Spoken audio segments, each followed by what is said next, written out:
Hello friends. आज के video में हम वंदे मातरम पर चर्चा करेंगे। वंदे मातरम ये एक नेशनल सॉन्ग है।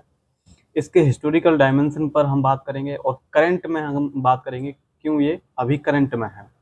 तो सबसे पहले हम इसके कॉन्टेक्स्ट को जान लेते हैं, इसके इंट्रोडक्शन को जान लेते हैं।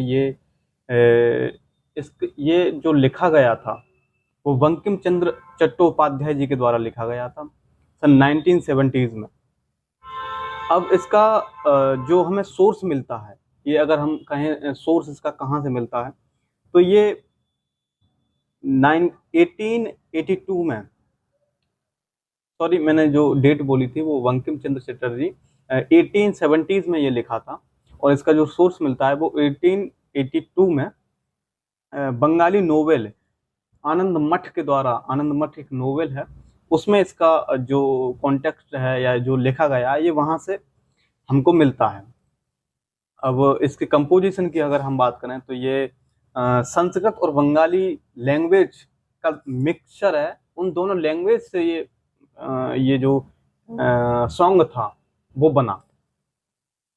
मैं प्रयास करूंगा कि ये एक स्टोरी के रूप में इस वीडियो को बनाया जाए ताकि ये अच्छे से समझ में और आए लोगों को।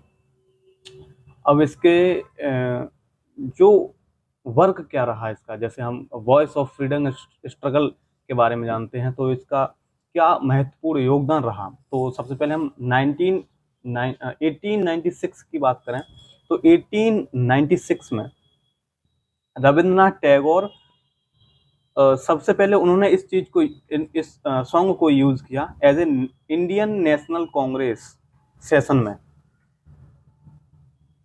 इसको एज ए एंथम यूज किया in Indian National Congress. Rabindranath Tagore sang it at the Indian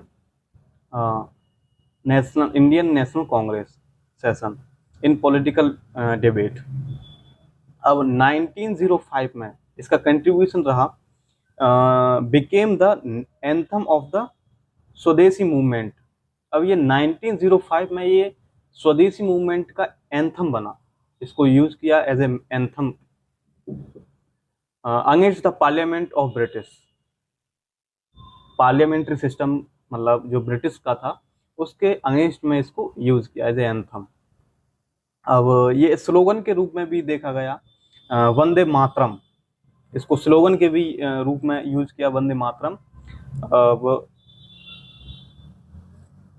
अब हम इसके नेशनल सॉन्ग ऑफ इंडिया ये कब बना और इसके कंट्रीब्यूशन क्या रहा और इसकी डेडलाइन क्या थी, तो ये अडॉप्ट किया गया था 24 जनवरी 1950, 24 जनवरी 1950 by the constitution assembly. You know as very well, Constitution Assembly is a organization we can say or assembly which is make the Constitution of India। तो इसी के द्वारा ये 24 जनवरी 1915 को इसे अडॉप्ट कर दिया गया एज ए नेशनल सॉन्ग। अब एक चीज और वहां पर नोट की गई कि ये जो नेशनल सॉन्ग है वो इक्वल रेस्पेक्टिव, इक्वल बोल सकते हैं रेस्पेक्ट में या दर्जा है, इक्वल नेशनल एंथम का और नेशनल सॉन्ग का।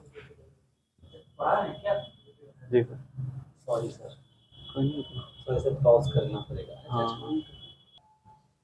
जैसा कि बात हो चुकी थी इस पर कि ये इक्वल रेस्पेक्ट है, जैसे मतलब इक्वल दर्जा दिया गया है नेशनल, अगर एंथम की बात करें और नेशनल सॉन्ग की, तो ये इक्वल दर्जे पर माने गए हैं। ये इसका कंट्रीब्यूशन इंडिया के इंडिपेंडेंस के लिए भी माना जाता है क्योंकि ये एज ए मोटिवेशनल सॉन्ग रहा फॉर द फ्रीडम फाइटर्स। ये था इसका पूरा हिस्ट्री और पूरा मतलब जो इसका बैकग्राउंड था।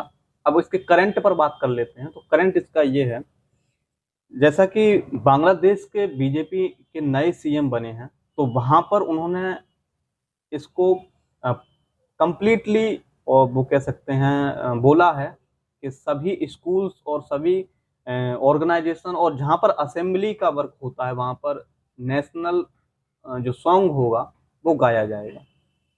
ये वेस्ट बंगाल के संदर्भ में बात की गई, क्योंकि वहाँ के सीएम ने इस चीज़ को एक डिबेट में एक गाइडलाइन दी है कि सभी स्कूल्स, मेनली सभी स्कूल्स इसको फॉलो करें और नेशनल सॉन्ग को एज ए प्राउडली वहाँ पर गाएं। तो इस वीडियो में यही तक हम बात करते हैं नेशनल सॉन्ग के बारे में। इस वीडियो में ये सब चीज़ें रहीं। So that's for today, thank you very much.